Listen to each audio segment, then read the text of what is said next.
சாலமோனின் ஞானம் அதிகாரம் 11. தூய இறைவாக்கினர் ஒருவரின் வாயிலாக இஸ்ரேலர்களுடைய செயல்களை ஞானம் சிறப்புற செய்தது. குடியிருப்பாரற்ற பால்வெளி வழியாக அவர்கள் பயணம் செய்தார்கள். மனித நடமாட்டமற்ற இடங்களில் தங்கள் கூடாரங்களை அமைத்தார்கள். தங்கள் பகைவர்களை எதிர்த்து நின்றார்கள். போரிட்டு எதிரிகளை துரத்தினார்கள்.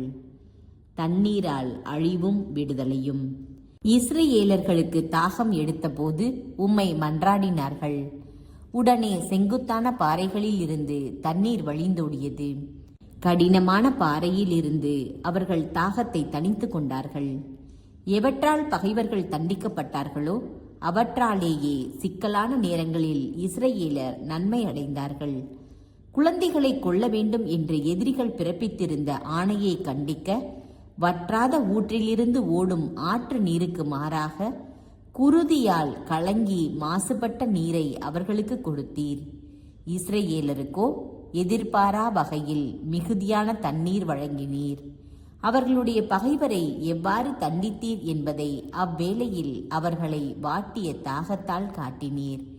இஸ்ரேலர் சோதிக்கப்பட்ட பொழுது இரக்கத்தால் பயிற்றுவிக்கப்பட்டனர் என்றும், கடவுள் சினம் கொண்டு தீர்ப்பளிக்கும் பொழுது இறை பற்றில்லாதவர்கள் எவ்வாறு வதைக்கப்படுவார்கள் என்றும் இதன் வாயிலாக அவர்கள் புரிந்து கொண்டார்கள். ஏனெனில் ஒரு தந்தை எச்சரிப்பது போல நீர் இஸ்ரேலரை சோதித்தீர். ஆனால் இரக்கமற்ற மன்னர் தீர்ப்பு அளிப்பது போல நீர் எதிரிகளை கூர்ந்து சோதித்து பார்த்தீர். இஸ்ரேலர்களுக்கு அருகில் இருந்தபோதும் தொலைவில் இருந்தபோதும் எகிப்தியர்கள் பெரும் துயருற்றார்கள். 2 மடங்கு துயரம் அவர்களை ஆட்கொண்டது. கடந்த கால நிகழ்ச்சிகளை நினைத்து ஏங்கி பெருமூச்சு விட்டார்கள். தங்களுக்கு வந்துற்ற தண்டனைகளால் நீதிமான்கள் நன்மை அடைந்தார்கள் என்று எகிப்தியர்கள் கேள்வியுற்ற போது அது ஆண்டவரின் செயல் என்று உணர்ந்து கொண்டார்கள். எவரை முன்னொரு காலத்தில் குழந்தையாக இருந்தபோது அவர்கள் வெளியே எறிந்தார்களோ, எவரை நகைத்து புறக்கணித்தார்களோ அவரை குறித்தே நிகழ்ச்சிகளின் முடிவில் வியப்புற்றார்கள். ஏனெனில் நீதிமான்கள் கண்டிராத தாகத்தை எதிரிகள் கொண்டிருந்தார்கள். கடவுளின் அருளிரக்கம். எகிப்தியர்கள் பகுத்தறிவற்ற பாம்புகளையும் பயனற்ற விலங்குகளையும் வணங்கினார்கள். இவ்வாறு நெறி தவற தூண்டிய அவர்களுடைய அறிவற்ற தீய எண்ணங்களுக்காக அவர்களை பழிவாங்கும் பொருட்டு பகுத்தறிவில்லா உயிரினங்களின் கூட்டத்தை அவர்கள் மீது நீர் ஏவி விட்டீர். ஒருவர் எதனால் பாவம் செய்கிறாரோ அதனாலேயே அழிந்து போவார் என்பதை இதனால் அவர்களுக்கு அறிவுறுத்தினீர்.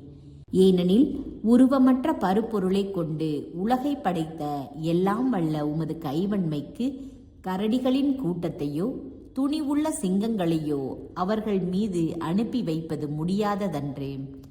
புதிதாக படைக்கப்பட்ட முன்பின் பார்த்திராத சீற்றம் நிறைந்த காட்டு விலங்குகளையோ வெப்ப மூச்சுவிடும் விலங்குகளையோ ஏப்பமாக அடர்ந்த புகை படலத்தை வெளியிடும் விலங்குகளையோ கண்களில் தீப்பொறி பறக்கும் விலங்குகளையோ அவர்கள் மீது அனுப்பி வைப்பது உம் கைவன்மைக்கு இயலாததன்று. அவை மனிதர்களை தாக்கி முற்றிலும் அழித்துவிடக் கூடியவை மட்டுமல்ல, தங்கள் தோற்றத்தாலேயே அவர்களை அச்சுறுத்தி கொன்றுவிடக் கூடியவை.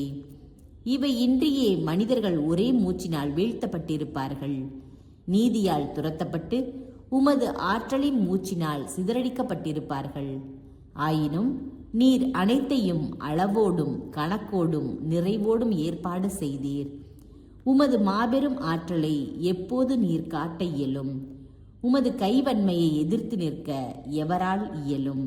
தராசில் மிக நுண்ணிய எடை வேறுபாடு காட்டும் தூசி போலவும், நிலத்தின் மீது விழும் காலை பனியின் சிறு துளி போலவும் உலகம் முழுவதும் உம் கண்முன் உள்ளது. நீர் எல்லாம் வல்லவராயிருப்பதால் எல்லார் மீதும் இறங்குகின்றீர். மனிதர்கள் தங்களுடைய பாவங்களை விட்டு மனம் திரும்பும் பொருட்டே நீர் அவற்றை பார்த்ததும் பாராமல் இருக்கின்றீர். படைப்புகள் அனைத்தின் மீதும் நீர் அன்பு கூறுகிறீர். நீர் படைத்த எதையும் வெறுப்பதில்லை. ஏனெனில் நீர் எதையாவது வெறுத்திருந்தால் அதை படைத்திருக்கவே மாட்டீர். உமது திருவுளமின்றி எதுதான் நீடித்திருக்க முடியும்? அல்லது உம்மால் உண்டாக்கப்படாதிருந்தால் எதுதான் காப்பாற்றப்படக்கூடும்? ஆண்டவரே, உயிர்கள் மீது அன்பு கூறுகின்றவரே, நீர் எல்லாவற்றையும் வாழவிடுகின்றீர், ஏனெனில் அவை யாவும் உம்முடையன.